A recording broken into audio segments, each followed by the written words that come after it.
तळा तालुक्यातील निगडूशेठमधील जागृत देवस्थान श्री काळकाई देवीचा माघोत्सव बुधवारी विविध धार्मिक कार्यक्रमानं अतिशय उत्साहात साजरा झाला.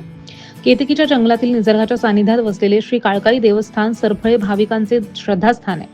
बुधवारी पहाटे वैदिक मंत्रोच्चारात देवीवर अभिषेक आणि साज शृंगार चढवून विधीपूर्वक पूजा करण्यात आली आहे. यावेळी श्री सत्यनारायण पूजेचंही आयोजन करण्यात आलेलं होतं. या महोत्सवामध्ये ग्रामपंचायत सदस्य रामदास मोरे यांच्या सौजन्यानं संभाजीनगरमधील ख्यातनाम कीर्तनकार महेश महाराज यांच्या वेरुळकर आणि मुक्ताई महाराज वेरुळकर यांच्या सुश्राव्य कीर्तनाचा कार्यक्रम संपन्न झाला. उत्सवाच्या निमित्तानं मंदिरात महिलांचा हळदी कुंकवाचा कार्यक्रमही पार पडला. उपस्थित हजारो भाविकांनी महाप्रसादाचा लाभ घेतला. या उत्सवामध्ये माजी सरपंच रवी मांडवकर, रायगड जिल्हा परिषदेच्या माजी सभापती गीताताई जाधव तसंच पंचक्रोशीतील अनेक सरपंच मान्यवरही उपस्थित होते.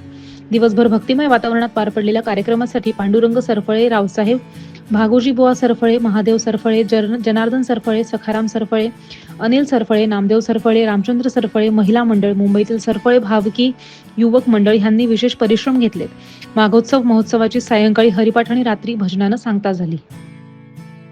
टीव्ही घ्यायचा असेल तर काय लागतो, कपडे घ्यायचे असेल तर काय लागतो, सोफा घ्यायचा असेल तर काय लागतो, वॉशिंग मशीन घ्यायची असेल तर काय लागतो.